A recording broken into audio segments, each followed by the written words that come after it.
What's going on, y'all? Bo here. I'm gonna bring you a review today of this. No, it's not a giant pile of shit, though it does look like one. This beautiful, amazing, I'm lying here. This vehicle is a 2004 Ford Explorer Sport Trac. It's got one of the longest truck names in history because it's got 14 names. It's that kid that you went to school with that had 2 middle names, and every time they were calling stuff off, his name always took the longest. This is that truck. And the question we're going to be answering today is this a gender-neutral pickup? We're going to start with the dimensions. I don't have any actual measurements here because who's taking the time to do that? However, you see that right there? That's a 4-foot box. And then it's got 4 doors, and then it's got a 4-liter single overhead cam V6 making an anemic 210 horsepower. Yeah, so when I say it's like a segment neutral pickup truck, pickup, it doesn't have enough power to get out of its own way. It looks kind of funky. When you drive one, literally everyone makes fun of you, whether or not they drive an SUV, a pickup truck, 1986 Monte Carlo. It doesn't really matter. They all make fun of you for driving something that is this hilariously confused about its identity. The only possible redeeming quality of the Ford Sport Trac is this: a watertight, lockable tonneau cover. And I'd be willing to bet that it is the best stock tonneau cover that has ever been offered on a pickup truck. You can stand on it, you can stack stuff on it, you can haul stuff on top of it, strap it down, and the external tie downs are fairly handy. You're not reaching into the bed, climbing into the bed to get stuff. So as far as a little bit of utility goes, it's not that bad. Then we get into the manufacturing and the quality of some of the areas in the bed. This tailgate here locks about half of the time, which, you know, 50% of the time it works every time. It does come with a little bit of a bed extender here, which isn't too bad. It actually does work.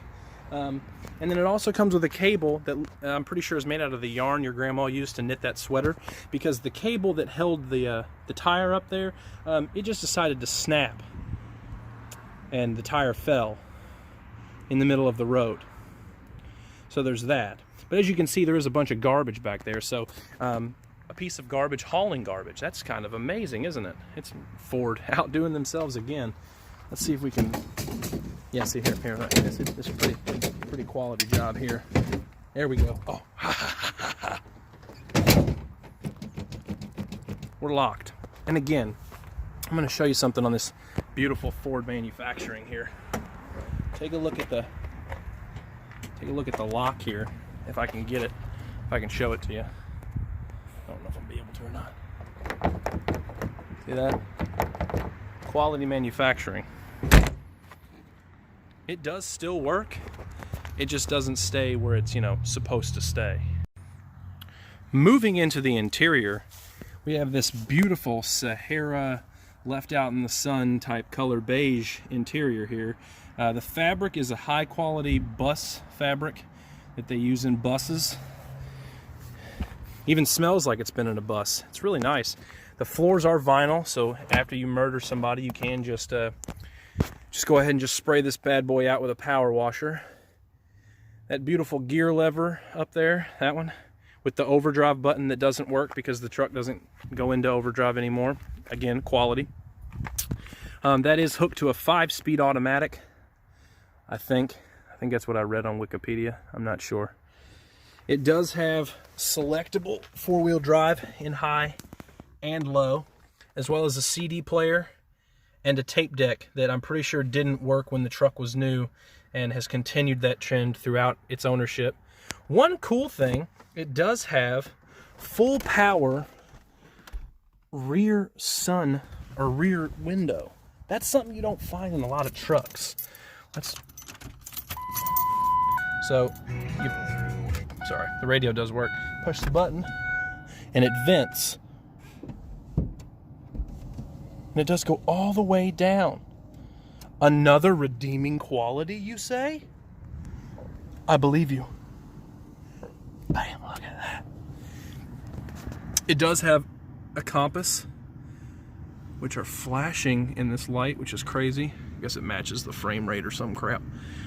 Boom, it is currently 59 degrees. I'm making this video on Christmas, and it's 60 degrees outside almost. That's insanity to me, but what do I know?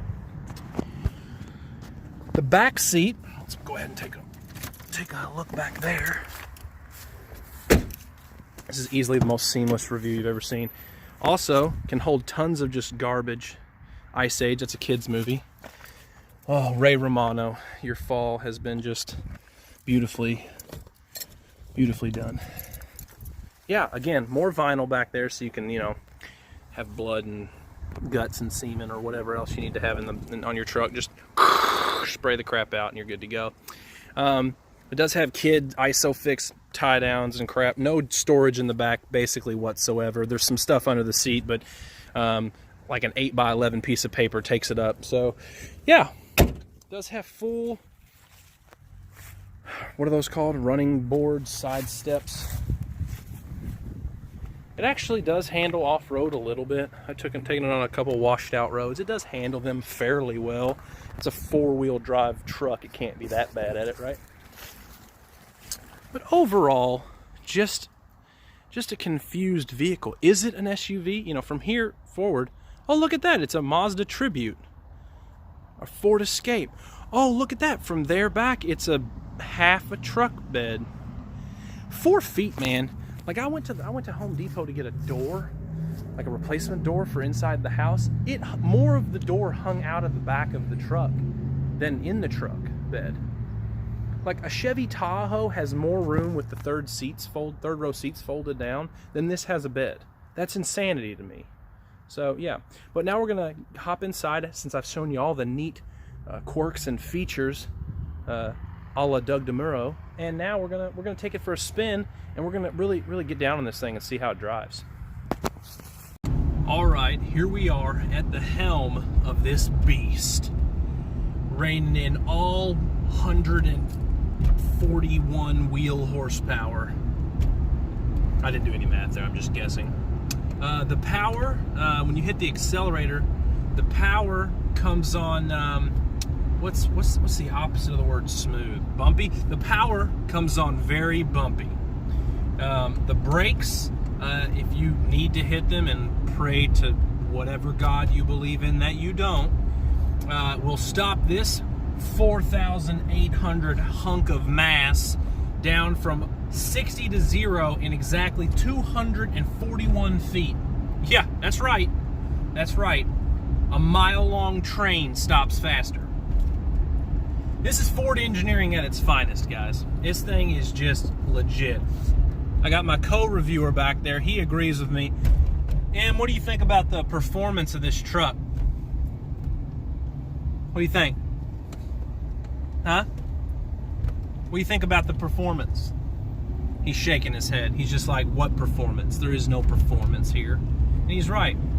As the transmission shifts directly from second to fourth because this car has no third gear, it's very evident in the amount of torque this vehicle just doesn't have.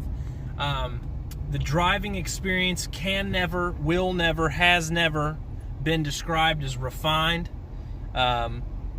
It's an early 2000s Ford, so we all know what that means, you know? We all are aware of what that means. And that means that it's just terrible.